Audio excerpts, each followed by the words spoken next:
dog, the just like what I'm doing right now. I have a thought and I'm like about to explain what I'm thinking, and it's like the thought just poof, just where'd it go? I don't know. So I just really spacey, nauseous. The dizziness has been so bad at times that I feel like I'll actually faint.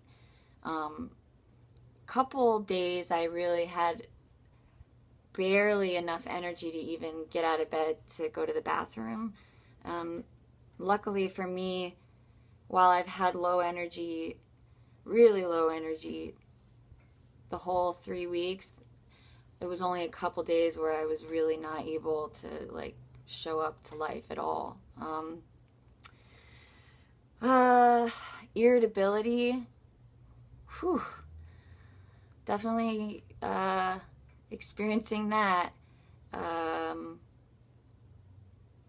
I don't know. I don't feel like I'm typically really all that irritable at all. So, I mean, of course, I'm human. I get irritable, but um, it's not a.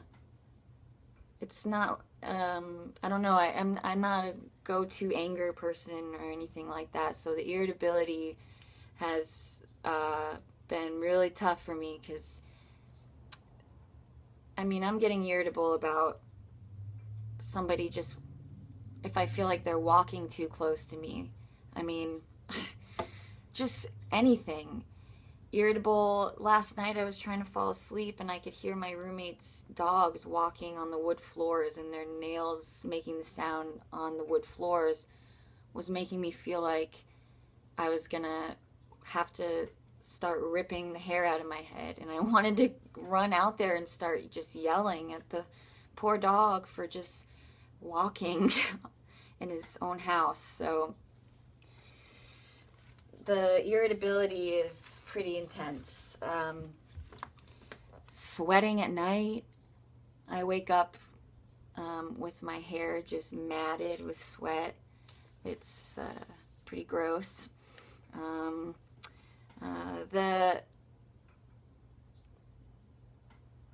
the dips, the depression dips are extremely irrational.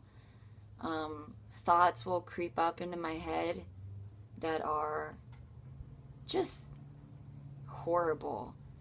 Just, you should just give up. You should, suicidal thoughts, whether I actually feel that way or not, which I don't, the thoughts are real. They're just occurring, and it's, find myself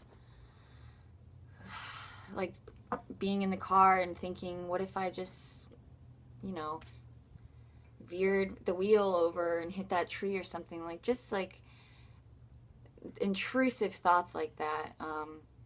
And when I'm in it, when I'm in those states and I'm really like in the pit of that, it is really, really, really so hard to see clearly or remember that it's the withdrawing from the medication that's doing this. This isn't forever. It's hard to really be able to see those things when you're really in the pit, so it's hard.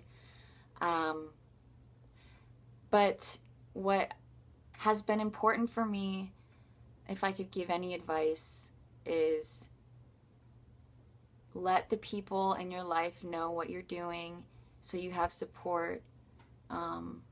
It's everything. Even if you feel like you don't have anybody in your life to talk to, or you don't have anybody that understands, just from what I was reading online, it seemed like there was just an endless amount of forums and support groups. And I mean, you can send me a message. I'd be glad to, talk about what you're going through.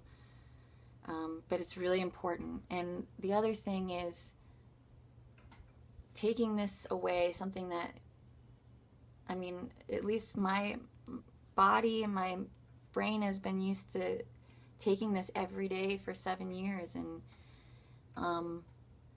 whether the medication was doing what it was supposed to or not, you know, I'm not sure, but what I do know is if I am going to get through this, I have to also make some positive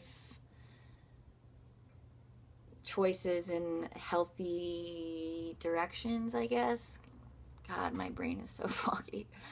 I'm taking this away, and I used to use it for depression, so basically I'm saying now I'm going to need new tools to deal with depression. So there's a lot of healthy alternatives.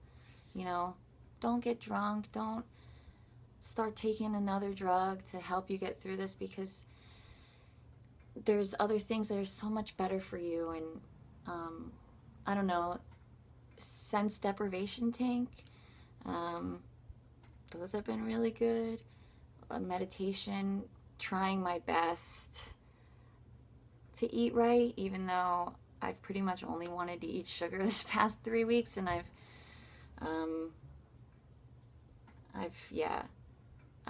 probably eat like 3 zebra cakes a day. It's out of control. Maybe more, I don't know.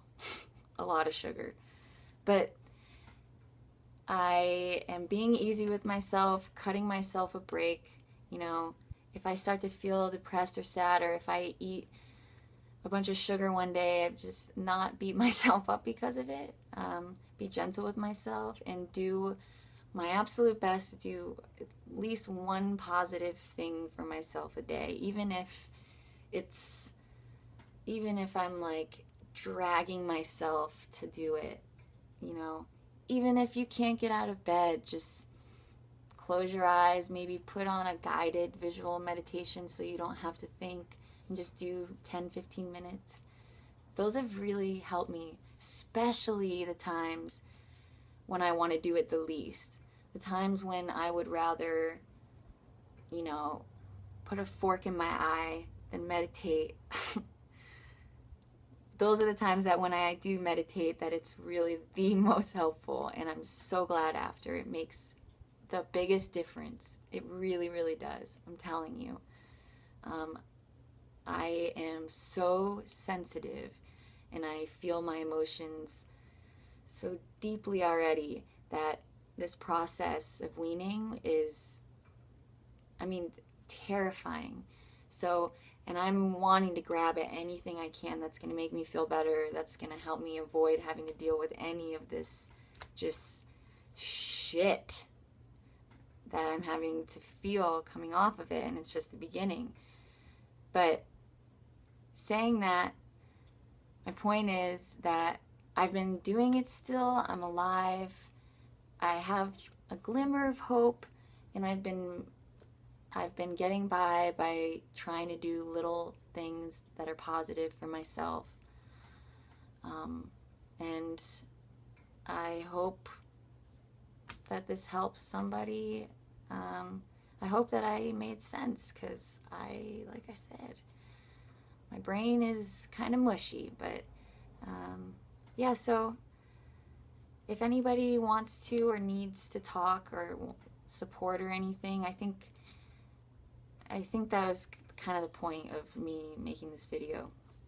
First video I've ever made. I just really want to be of service, I guess, to other people that are going through this too, because those that don't understand, they can only help us so much, because they don't understand. So, and it can feel very lonely. So I'm gonna stop rambling now.